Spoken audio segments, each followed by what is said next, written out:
a town that's been dying slower than a rusted-out transmission since the steel mill closed 15 years ago. I've been married to Beth for 12 years, and until last week I thought we had something resembling a decent life. A modest house with peeling paint, a 13-year-old daughter named Carrie, and enough money to keep the lights on and food on the table. Then I found those pills. "Ray, you home?" Beth's voice echoed from the front door, keys jangling against the wooden frame. I quickly shoved the pregnancy test back where I'd found it, behind the coffee canister, and grabbed a beer from the fridge. The Budweiser felt cold against my palm, a small comfort in what was shaping up to be the worst week of my life. "In here!" I called back, settling into my recliner and clicking on the television.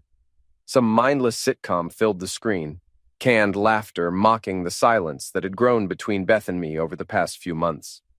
Beth walked into the living room, her brown hair pulled back in a ponytail, wearing the same black slacks and white blouse she wore to her job at Morrison's bookstore downtown. She looked tired, but there was something else in her eyes. Guilt, maybe, or fear. Hard to tell the difference anymore. "How was work?" I asked, taking a long pull from my beer. "Fine, same as always."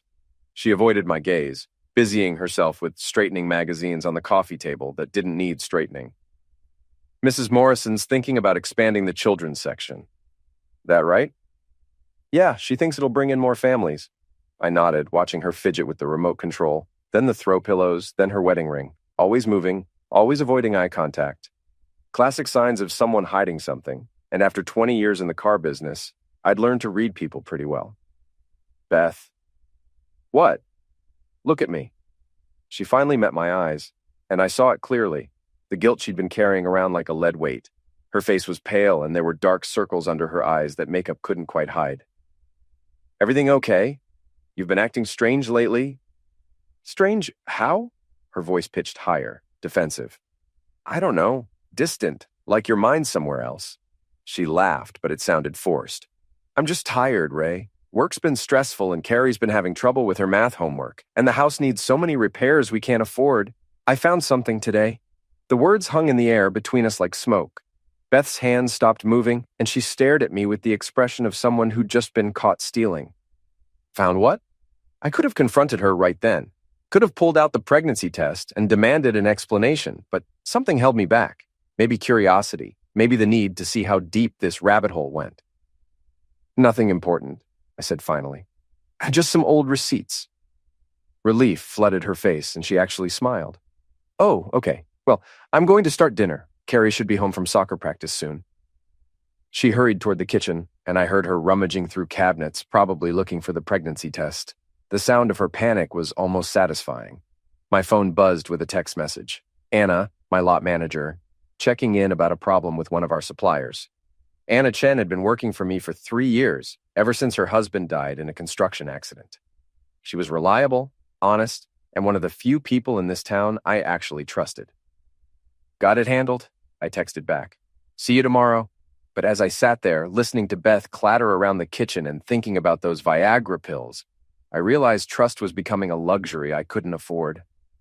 Over the next 2 days, I started paying attention, really paying attention, to the way Beth's phone buzzed at odd hours and how she'd quickly flip it face down when I walked into the room, to how she'd started working late 3 nights a week, something she'd never done in the 11 years she'd been at Morrison's, to the new underwear I'd glimpsed in the laundry basket, black lace that definitely wasn't for my benefit. Thursday evening, while Beth was in the shower, her phone lit up with a text message. The preview showed just enough to send a chill down my spine. "T, tonight was incredible. Can't wait to see you again tomorrow." T, someone whose name started with T, had been having incredible nights with my wife. I thought about the men in Beth's orbit. Her boss, Mr. Morrison, was 73 and walked with a cane. Her coworker Janet was definitely not a T. That left customers, neighbors, or someone I didn't know about. Friday morning, I called in sick to the lot and followed Beth to work. She drove her Honda Civic through downtown, past the empty storefronts and boarded-up buildings that made Millfield look like a ghost town, and parked behind Morrison's just like she did every day. But instead of going inside, she sat in her car for 10 minutes, texting someone. Then a red Mustang pulled up beside her, a late-model GT with racing stripes and chrome wheels that probably cost more than I made in 3 months. The driver was young, maybe late 20s, with the kind of build that screamed gym membership and the kind of confidence that screamed a-hole. He had sandy brown hair, a square jaw, and when he smiled at my wife through his rolled-down window, I wanted to punch his teeth in. Beth got out of her car and leaned against his door, laughing at something he said. Then she reached through the window and touched his face, a gentle, intimate gesture that hit me like a sledgehammer to the chest. So this was T. I sat in my truck, parked across the street behind a dumpster, and watched my wife flirt with another man in broad daylight. They talked for maybe 5 minutes before she finally went into the bookstore and he drove away, engine rumbling like thunder. That afternoon, I stopped by Hannigan's Bar, a dive on the south side where the beer was cheap and the gossip was cheaper. The regulars were already there: Jimmy Kowalski, who used to work the mill before it closed, Maria Santos, who cleaned offices downtown, and Big Eddie Torino, who ran numbers for guys from Cleveland. Ray! Jimmy waved me over to the bar. Haven't seen you in here for weeks. How's business? Can't complain. I ordered a beer and settled onto a bar stool that had seen better decades.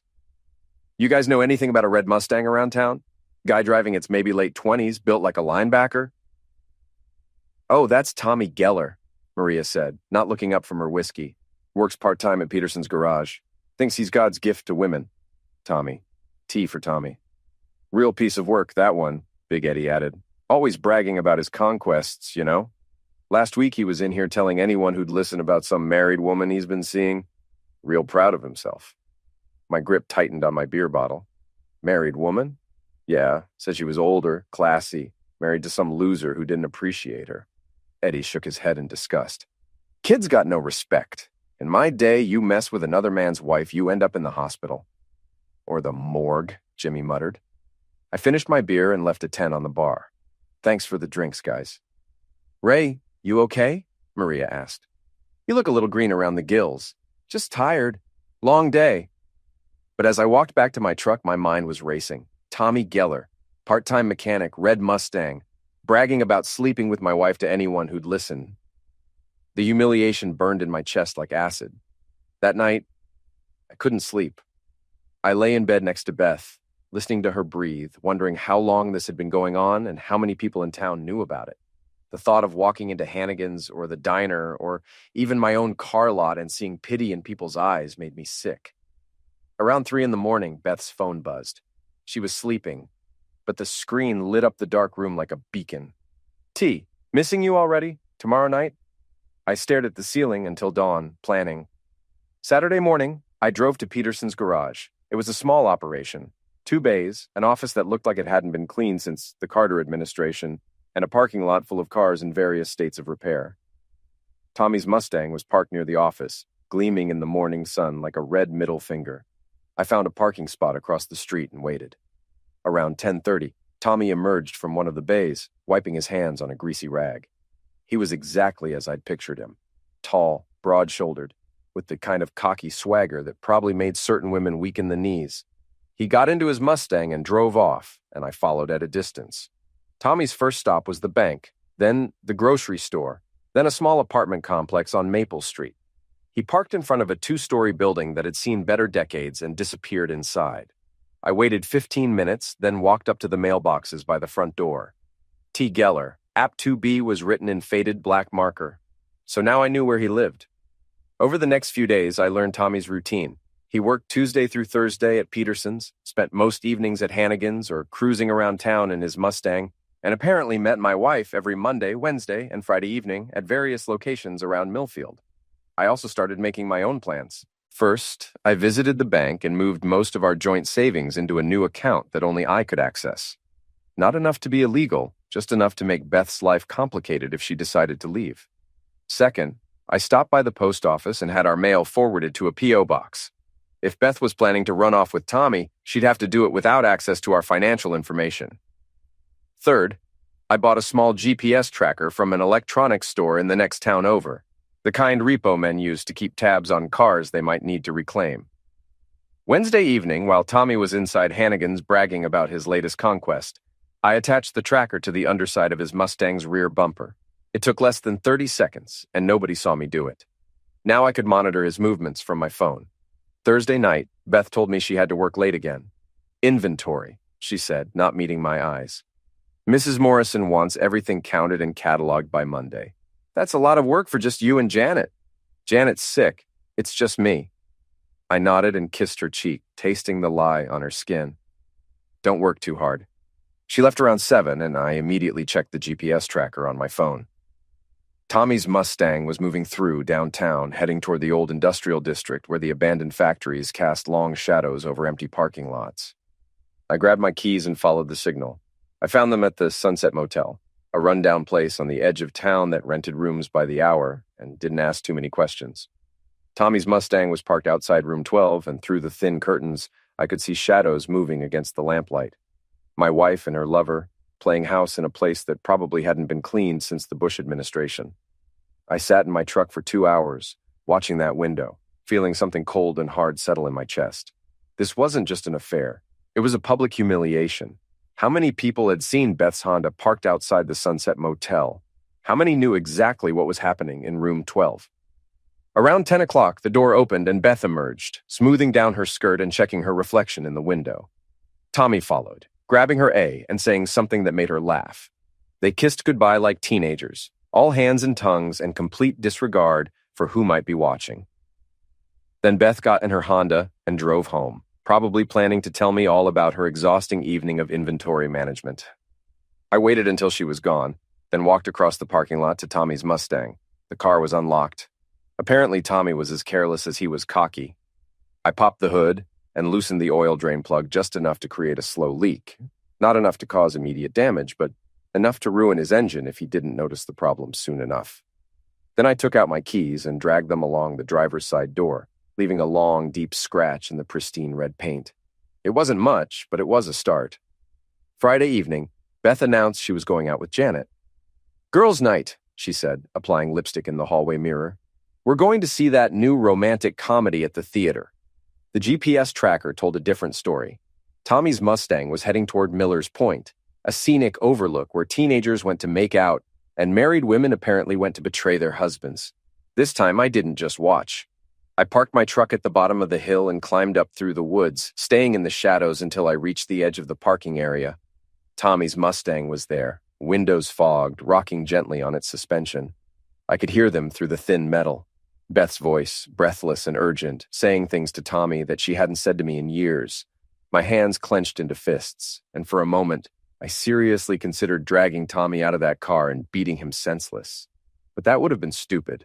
Attack charges, divorce court, custody battles, all the legal complications that would destroy my life while leaving Tommy free to laugh about it. Instead, I took out my phone and started recording. The audio wasn't perfect, but it was clear enough.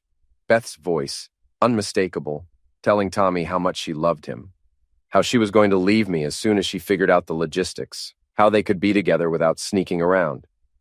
"What about Ray?" Tommy's voice, muffled but audible. "Ray's a loser," Beth replied. "He'll never amount to anything more than a used car salesman in a dead-end town. You and I, we could go anywhere, do anything. And the kid? Carrie will understand eventually. She's smart. She'll see that we're better off without him." I stopped recording and walked back to my truck, the weight of their betrayal settling on my shoulders like a lead blanket. It wasn't just adultery. It was a complete dismantling of everything I'd worked for, everything I'd built. But they'd made one crucial mistake.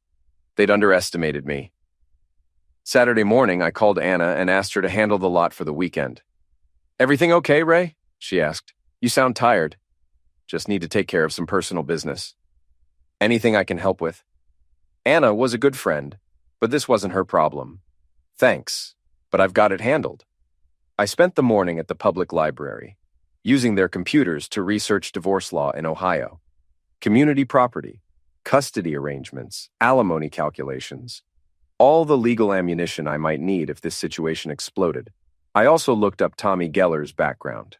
High school dropout, 2 DUI arrests, currently behind on child support payments to an ex-girlfriend in Akron. Real winner, my wife had picked. Around noon, I drove to Morrison's bookstore. Beth was working, arranging displays and helping customers with that fake smile she'd perfected over the years. She looked up when I walked in and her face went pale. "Ray, what are you doing here? Can a husband visit his wife at work?" "Of course, but I was thinking we should talk tonight, about us, about our future." The fake smile faltered. "What do you mean?" I mean, it's been a while since we really talked. You know, about what we want, where we're going. I picked up a paperback romance novel from a nearby display and flipped through it absently.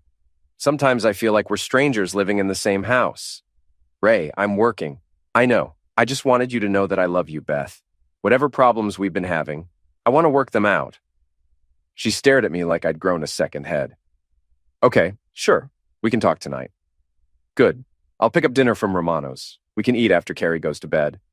I kissed her cheek and left, satisfied by the confusion and guilt in her eyes. Let her spend the afternoon wondering what I knew and what I was planning. That evening, I set the table with our good china and lit candles like it was our anniversary. Beth came downstairs wearing a blue dress I'd bought her for Christmas, looking nervous and beautiful and guilty as heck. "This is nice," she said, sitting across from me. "What's the occasion? Do I need an occasion to have dinner with my wife?" We ate in relative silence, making small talk about Carrie's soccer season and the weather and anything except the elephant in the room. Finally, after Carrie had gone upstairs to do homework, I poured 2 glasses of wine and settled back in my chair. "Beth, I want to ask you something, and I want you to be honest with me." Her hand trembled slightly as she reached for her wine glass. "Okay. Are you happy? I mean, really happy with our life together?" "Of course I am. Why would you ask that?" "Because lately it feels like you're somewhere else, like your mind is on other things, other people." The color drained from her face. "Ray, I don't know what you're talking about. Don't you?" I pulled out my phone and played the recording from Miller's Point. Beth's voice filled the dining room, crystal clear and damning. "Ray's a loser. He'll never amount to anything more than a used car salesman in a dead-end town." Beth's wine glass slipped from her fingers and shattered on the floor, red wine spreading across the hardwood like a dark stain of betrayal. "Ray, I can explain." "Can you? Can you explain why you've been screwing Tommy Geller for the past 3 months? Can you explain why you've been telling him you want to leave me and take Carrie with you?" She started crying, big dramatic sobs that might have moved me 6 months ago. Now they just made me angry. "It's not what you think. It's exactly what I think. You're having an affair with a 28-year-old mechanic who drives a red Mustang and lives in a crap-hole apartment on Maple Street." Her crying stopped abruptly. "How do you know all that?" "Because I've been watching you, Beth, following you, learning about your new boyfriend and his charming personality." I leaned forward, my voice dropping to a whisper. "Did you know he's behind on child support? Did you know he's been bragging to everyone at Hannigan's about nailing a married woman? Stop it. Did you know he's been calling you his sugar mama because you've been paying for those motel rooms? Stop!" She stood up so fast her chair fell backward, and for a moment I thought she might hit me. Instead, she just stood there, shaking with rage and humiliation. "You bastard," she whispered. "You've been spying on me. I've been protecting myself. There's a difference." "Protecting yourself from what?" "From being made a fool of in my own town. From losing everything I've worked for to a punk kid who thinks he's hit the jackpot." Beth wiped her eyes, smearing mascara across her cheeks. "I want a divorce." "No." "What do you mean, no?" I stood up and walked around the table until I was inches from her face. "I mean no, Beth. You don't get to cheat on me, humiliate me, plan to steal my daughter, and then walk away with half of everything I've built. You can't stop me from getting a divorce." "Maybe not, but I can make it expensive. I can make it public. I can make sure everyone in this town knows exactly what kind of woman you are."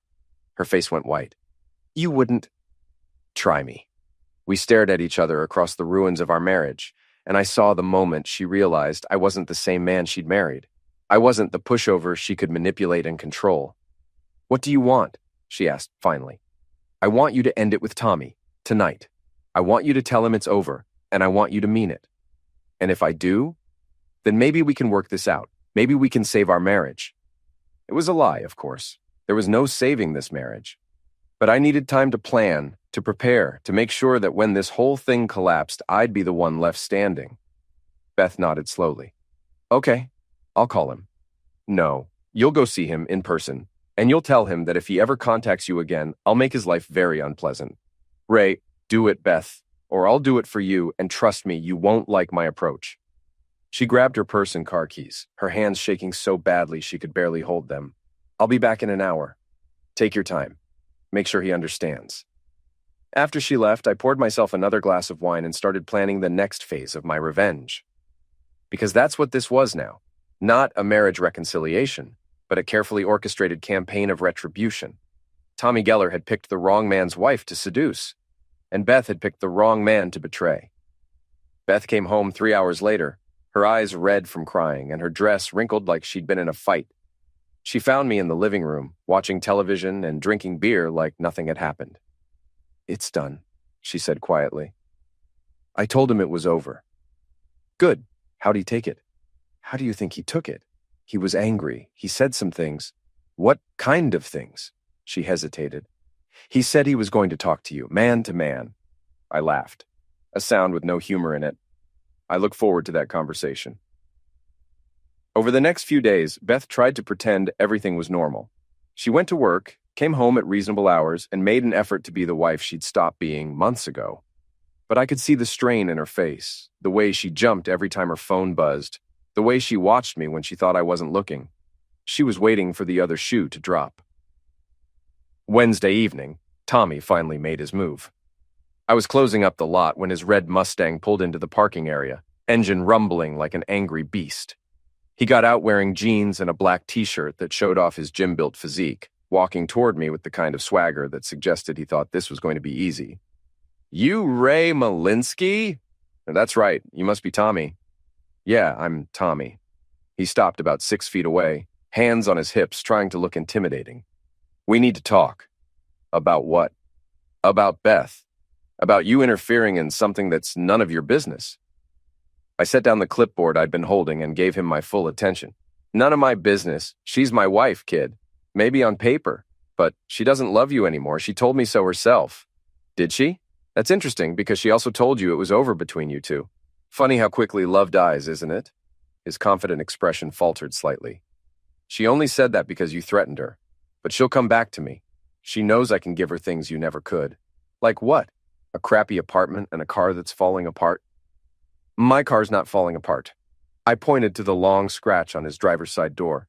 "You might want to get that looked at. And while you're at it, check your oil. I noticed a puddle under your car when you parked." Tommy's face went red as he realized I was responsible for the damage. "You son of a witch." "That's the problem with young guys like you," I said, walking closer. "You think you're untouchable. You think you can take whatever you want without consequences." "I didn't take anything. Beth came to me. Because you seduced her. Because you saw a lonely married woman and thought, easy target." "It wasn't like that." "Sure it was. You probably told her she was beautiful, that she deserved better, that her husband didn't appreciate her. Real original stuff, Romeo." Tommy's hands clenched into fists. "You don't know what you're talking about." "I know exactly what I'm talking about. I also know that you've been bragging about her to everyone at Hannigan's, calling her your sugar mama because she paid for those motel rooms."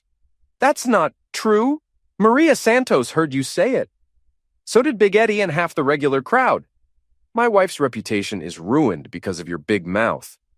"Look, man, I didn't mean for it to happen this way. But it did happen this way, and now you're going to fix it."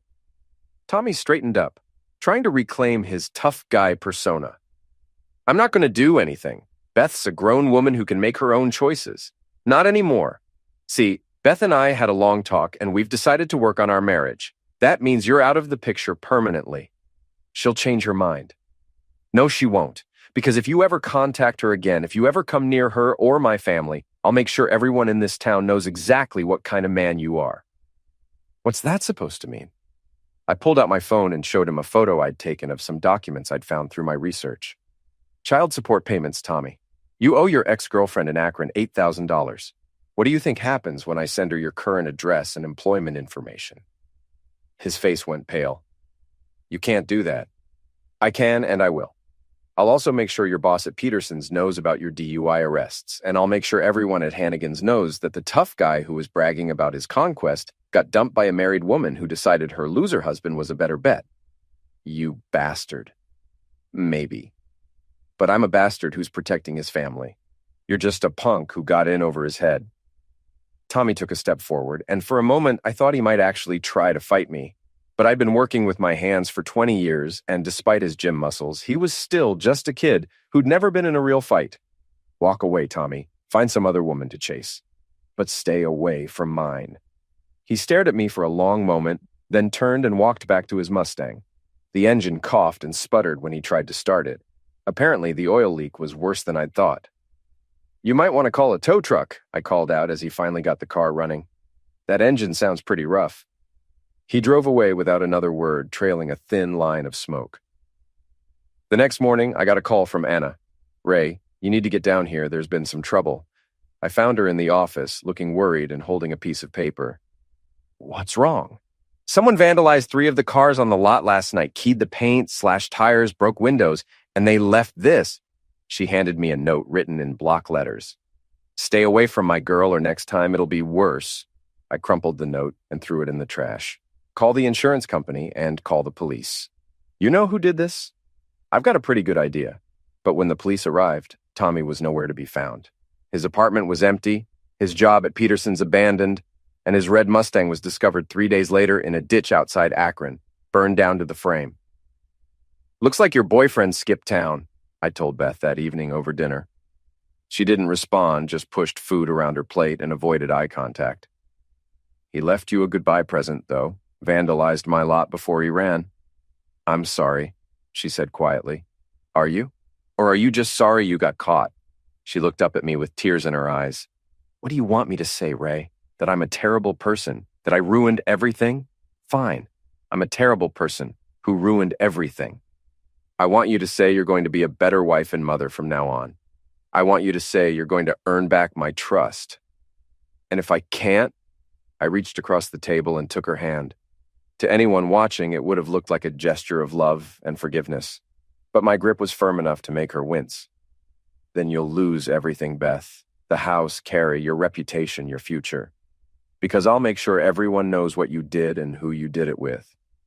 She pulled her hand away and rubbed her wrist. "You've changed." "No, I've just stopped being stupid." 3 months later, Beth moved out anyway. She filed for divorce, claiming irreconcilable differences, and tried to get custody of Carrie and half of everything I owned. But I was ready for her. The recording from Miller's Point became evidence of her adultery. The financial records I'd carefully preserved showed her spending marital assets on her affair.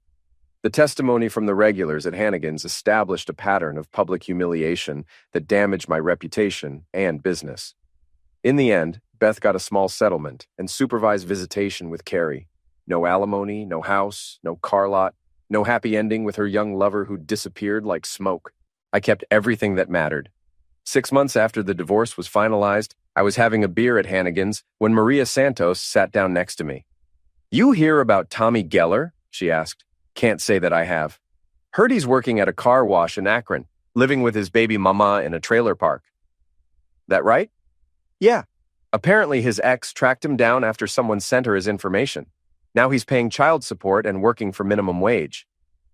I finished my beer and left a 10 on the bar. Funny how life works out. "Ray? Yeah? That was some ice-cold revenge, what you did to those two." I looked at her in the mirror behind the bar, seeing my own reflection staring back, older, harder, but satisfied. "I always said I'd make the last payment on this house," I replied. Turns out, the house was never the problem.